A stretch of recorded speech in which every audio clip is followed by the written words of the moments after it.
সে পাস্টার চুল কাটতে গেছে, সে দেখছে তার যে চুল কাটে সে নেই সেদিন, আর না থাকার জন্য তাকে স্যালন থেকে বলেছে যে পাস্টার একটা মেয়ে আছে, সে কেটে দিতে পারে, কারণ যে আপনি যার কাছে কাটান সে নেই, উনি যার স্টাইল নষ্ট হয়ে যাবে, কিন্তু ইম্পর্টেন্ট চুলও কাটতে হবে। তাই জন্য আমরা চুল যাত্রার হাতে কাটি না, যে আমাদের ছোটবেলা থেকে কাটে আমরা তার কাছেই কাটি, কেন আমরা জানি যে একে বলতে হয় না, দ্যাট ইজ দ্য থিং। আর সে পাস্টার বলছে কিছু উপায় নেই, করতে হবে। আর পাস্টার বলছে ওকে। এবার যে মেয়েটা তার চুল কাটতে এসছে, মেয়েটাকে দেখে আসলে মেয়ে মনে হয়নি,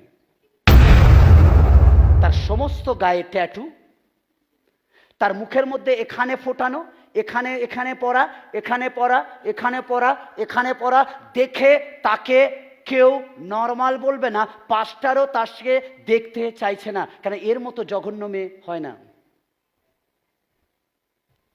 কারণ সে কোনো সভ্য মেয়ে লাগছে না। আর তাই পাস্টার চায় না, কিন্তু উপায় নেই, তাই পাস্টার কোনো কথা বলেনি। তার চারিদিকে ট্যাটু, তার জামা প্যান্টের স্টাইল আলাদা, এদিকে ফাটা, ওদিকে ফুটো, এদিক দিয়ে ওদিক দিয়ে, এদিক দিয়ে চেন ঝুলছে, ওদিক দিয়ে ঝুলছে, কানের মধ্যে পুরো পাতা ধরে ফুটো করে করে দুল ঝুলছে, আর পাস্টার চাইছে না তার সাথে কথা বলতে।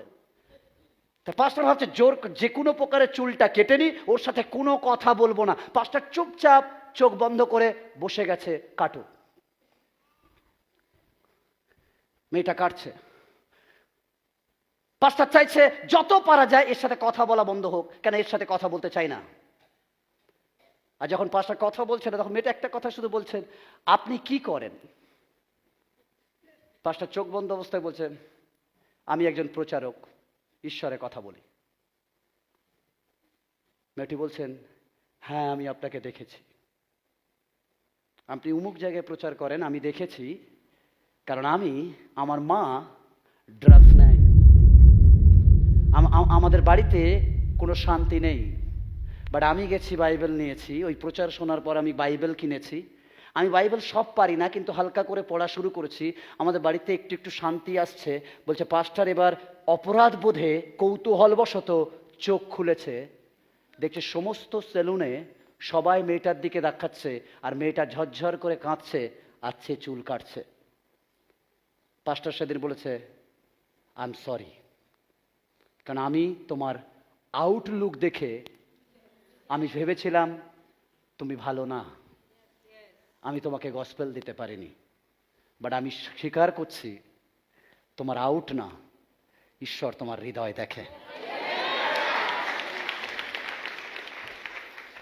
অনেক সময় আপনার পাশে যে সব থেকে সুন্দরভাবে বসে থাকে তার হৃদয় নোংরাতে পরিপূর্ণ, বাট যে আসে হয়তো দেখে মনে হয় সে ভালো নয়, বাট আপনি জানেন তার হৃদয়ে ঈশ্বর আছে।